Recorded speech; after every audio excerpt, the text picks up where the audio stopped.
A great afternoon to you out there, the residents of the FCT, Abuja. It's the Sunday show, and I welcome you specially to today's edition. What are you doing? Sit, relax, because it promises to be engaging. I have someone here in the studio that I know you would love to hear what she has to say. But you know how we always do it? We always bring you musical to calm your nerves down and put you in the right mood for this show. So we'll go on this very short musical break, and when we come back, you get to meet my guest.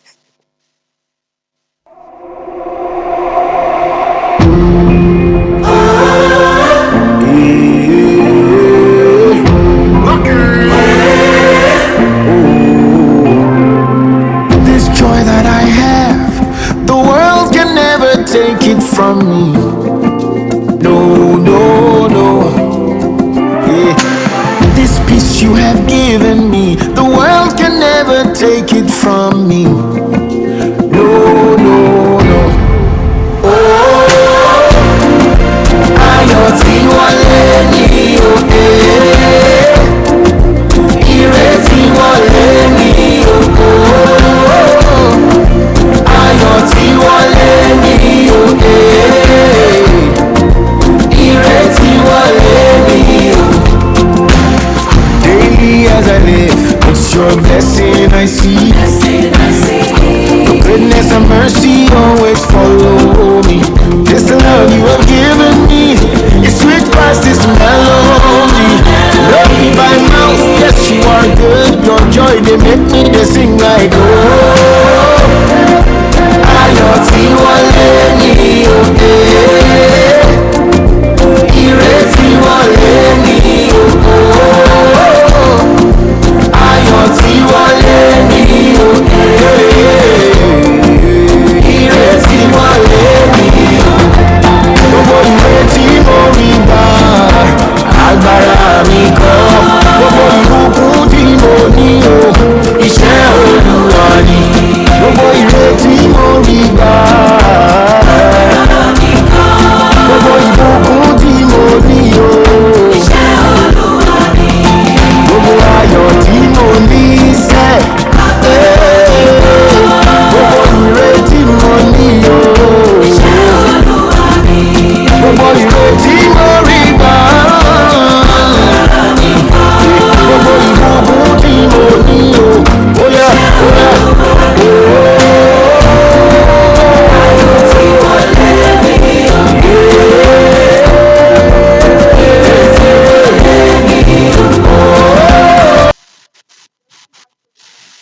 Musical break. Now, what does cancer mean to you? The word cancer is heavy, even now as I say it, because I know it has affected a lot of lives, families, dreams shattered, and all of that. But today I have a survivor in the building. I have Mariam Oluwaseun Salami at one day, a cancer survivor, and we will be talking about surviving cancer. Her story is touching, and she will be sharing that with us. Help me welcome our guest, Mariam Aswandi. Welcome. Thank you very much, ma'am. Thank you. My guest is a breast cancer survivor, an advocate and founder of the Mariam Aswandi Cancer Support Foundation, that's MAX Foundation. She's currently serving as the acting chairperson of the Nigerian Coalition of Cancer Survivors, NCCS. Welcome once again. Thank you very much, ma'am. I'm glad to be here. So you are a survivor. Yes. So I know that you would really understand this word. They call the word cancer very well, beyond medical jargons, beyond what other people think. From a survivor's perspective, tell us what this is. Okay. So it's heavy, actually. Cancer is an heavy word. It's a life-changing journey that never ends. Every day, every moment of your life, even after treatment. So when we say cancer, cancer is a cell that affects any part of the body. And most times we don't even get to know about it until it is too late. And that is why you see us, we call ourselves advocates, because we tell people what and what they need to look out for before it is too late for them. Most times people get to find out at stage 4, stage 3. Why not catching it early? That is what they call early detection saves lives. So for us who have been through this journey, cancer affects us physically, emotionally, financially, even spiritually. It changes lives completely. The moment you are being told you have cancer, your life turns upside down. You feel like you will never be able to make anything out of it. It's like the meaning of life is being taken away from you. Away. And that moment, all you're thinking is my family, my work, my career. We will never be able to, be normal again. But most times we know that we can never be normal again, but we still choose to try to have a normal life even after treatment because cancer will drain you. When they say it will drain you, every bit of you, it takes away your personality, it takes away your confidence, it takes away everything that makes you you. Cancer isn't just a disease. It's not a disease that just affects the body, it also affects the soul. But it takes you willing to live and fighting to keep fighting to actually be able to overcome it. That's deep. So it's not just diagnosis. Yes. Now I heard you say something like, why don't you catch cancer early? So someone might be out there and probably not diagnosed of cancer, and it can happen to anyone, can happen Definitely. to any one of us. So the person is like, okay, so but how do I catch it early? Because you spoke about that. Can you tell us ways? So catching cancer early also means you being um, proactive, you being intentional about your health, you going beyond, oh, I have malaria, I'm going to the pharmacy to take a drug. They're talking about you doing regular check. There are some times you even do check, they don't get to catch them early. The one thing I always tell people is you have to know your body. When you know your body, when you are aware, you're familiar with every part of your body. When something strange comes in, it's you pick it on time and you get to where you are meant to be. Let me just say this. 16 years ago, I was in 300 level and I lactated in my breast. I went to the hospital. They said it's an hormonal imbalance. I didn't know what an hormonal imbalance Was at that was. time. I wasn't schooled in the hospital. They didn't tell me, no awareness, nothing. And they just gave me a drug and said, continue with your life. 13 years down the line, the same breast lump came out and it still came out to be hormonal type of breast cancer. You can imagine if I had known that At that 16 time, years 16 that, years okay, ago. you can have hormonal imbalance, some can translate into cancer, while some cannot, I would have been able to, have a balance, do the right thing, probably, learning more. So when we talk about catching cancer, it's about you learning to know your body. If I ask you now, how are you so familiar with your body? A lot of people don't. We don't even have the time to look at ourselves most times. You're rushing for the day's job, you're rushing to do this and that. And before you know it, we just rush until life Yes. stops us And there are times, see, most times there is always a sign. to Cancer look out doesn't just for. come. Cancer doesn't happen in 1 year, 2 years. It starts growing for years. You can imagine for how long it has been growing inside me until. Now, I know that you are the founder, Miriam, as One Day Cancer Support Foundation. You haven't always been the founder of that Yes. foundation, right? No. Something propelled you, something moved you to that. Share that story with us. Okay, so during my treatment days, I enjoyed what they called community support. I enjoyed what they call family support. I don't joke with my family because they stood with me.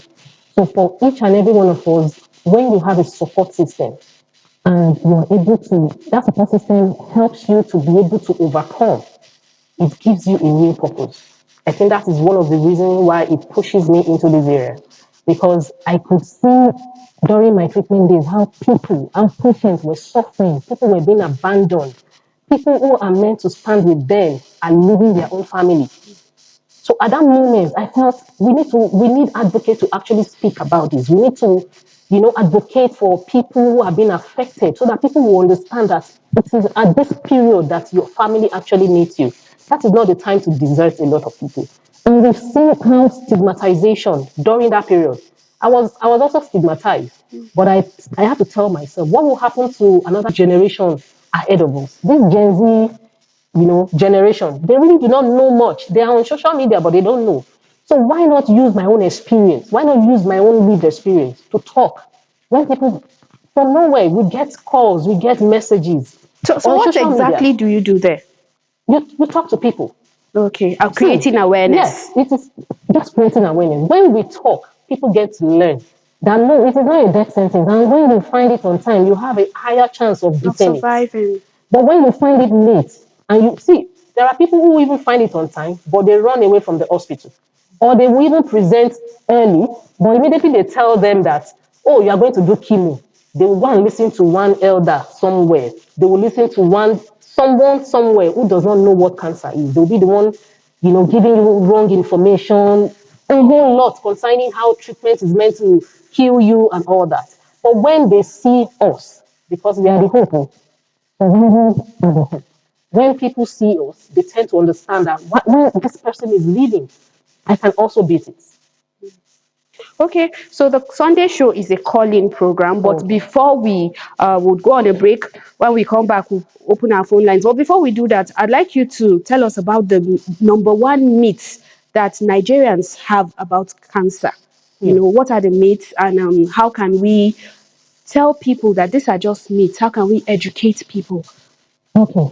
If I say number one, I think I will have to put number two as well. Okay. So most people feel that cancer is just for older people. It is not meant for young people. I have colleagues who are cancer patients who are 20 something. There was a time in my journey I met a 14-year-old with cancer, I can like imagine. breast cancer. So people just feel it is for elderly people. Cancer is not for elderly people. The moment you are growing and the way the world is changing right now, a whole lot of things are happening to our body. So there's modifications that put us at high risk. So nobody, you can't say until you are 50 before you start taking care of yourself. It is not for older people. They will tell you you can't do mammogram until you're 40. There are people, I wasn't 40 when I was diagnosed. Like I said, I have younger Younger people. people. Definitely something must have been in their DNA. Something must have been in it was probably hereditary for some people. I will tell you, I didn't have anyone in my family that had cancer. Because most people believe that it is when someone in your family had cancer that it can happen to you. So if I didn't have anyone, it's okay. You are okay. No, you are not okay. It can happen to anyone at any stage. We even have childhood cancer right now. There is childhood cancer. So it is not cancer is not for older people. That is one.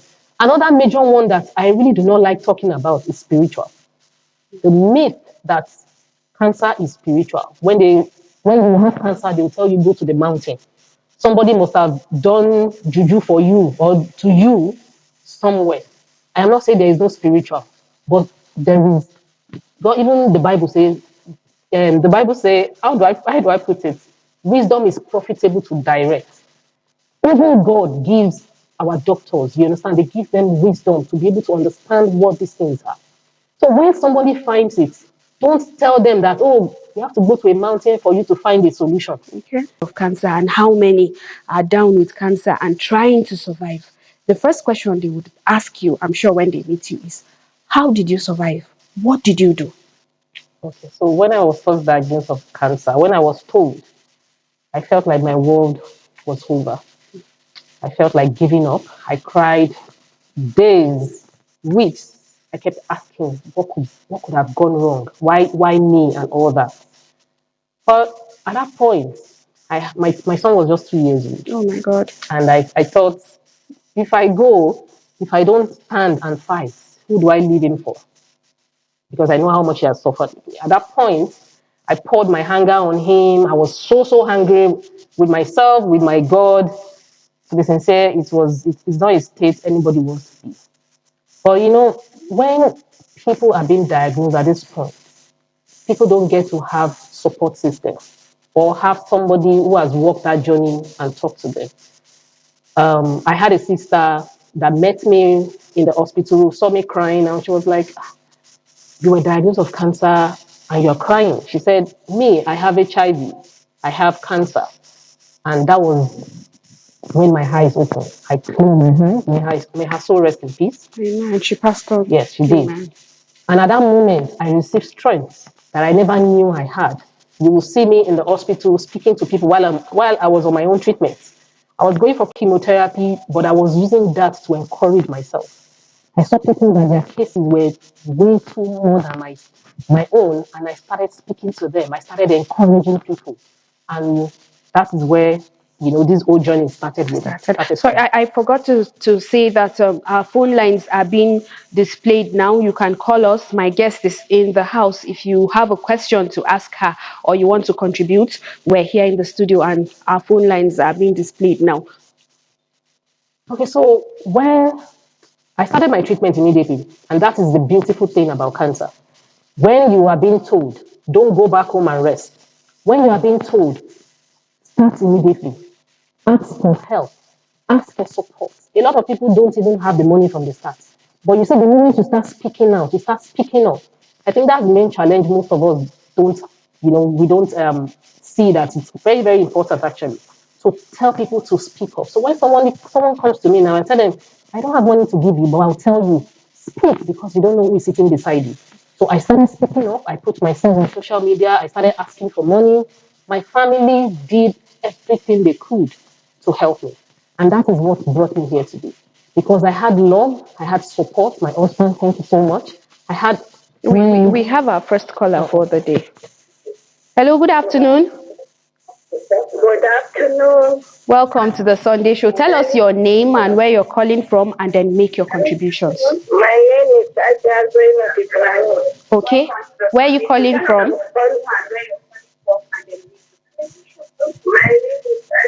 I can actually hear myself on the background. Please, can you move away from your TV set so that we can hear you properly? I'm calling from Lugbe, Okay, ma. Lugbe, FHA, Abuja. Okay. Go ahead and make your contributions. I have been listening to this cancer topic you are discussing. Okay. Actually, sorry, I used to be emotional. I'm one of the survivors. Which is Ghana position. Well done. I'm one of the survivors. But thank God today. What this Mariam said is encouraging. And it's what everybody's supposed to do. When it happens to you, people should not feel that is the end of the world. With prayer, because you need prayer. You need prayer. If not with prayer, nobody can stand it. The trauma alone is something. People coming to you, seeing you, they said she has cancer. They try to scare you. They try to scare you. And say, cancer, before you think of anything, they themselves will start crying. Family member will start crying. Everybody will be crying. That alone kills somebody. So please, this Mariam, I love her. I'm also amazed what she has passed through. Because I'm taking my treatment in Gariki Hospital. I took 6 chemotherapy. But at the point of number 2, as if I'm going to go, people come around me. Nobody to talk to me. I talk to myself. My husband is dead. These children don't have anybody. How do I do? So if it happens to somebody, you need to talk to yourself. Take it as your crown. Thank you. It's not a death sentence. Thank you so much for a lot of prayer. yes, prayer amen. does everything. Yes. So thank you. Thank you so much for calling us on the Sunday show and sharing your own experience. That's another survivor who has called in to give her support. And somehow we are running out of time. And just before we go, if there's someone watching us out there, and probably the person is just newly diagnosed of cancer, what would you have to say to that person? I actually have plenty things to say to you, but I will tell you something very little. You have to have a positive mindset. It helps you understand, to overcome the fear, the uncertainty. Because at the moment, at that point, a whole lot of people will come to you to try to scare you. They will even tell you about reoccurrence, how the cancer will come back later. But it is only you that can take care of yourself. So I am telling this to any newly diagnosed patient. Please try and avoid misinformation, people that will mislead you.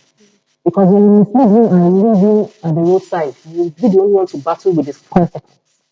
So to everyone who is watching, who is not yet diagnosed of cancer, I'm just letting you to know that cancer is not a death sentence. When you find it, prevent it early and start your treatment on time. Surround yourself with beautiful people. We have beautiful cancer survivors thriving and doing absolutely well.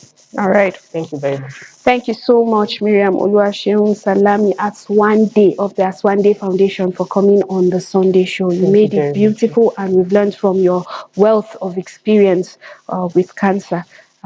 Thank you for the work you've been doing. Thank you very much, ma'am. All right. It's been a great time on the Sunday show, and my guest has said a lot about cancer. We need to support one another. We need to show love to anyone fighting cancer or any disease. And let's remember that it can happen to the best of all. So let's support one another. It's been a great time. I remain Pamela Zampara. Whoa.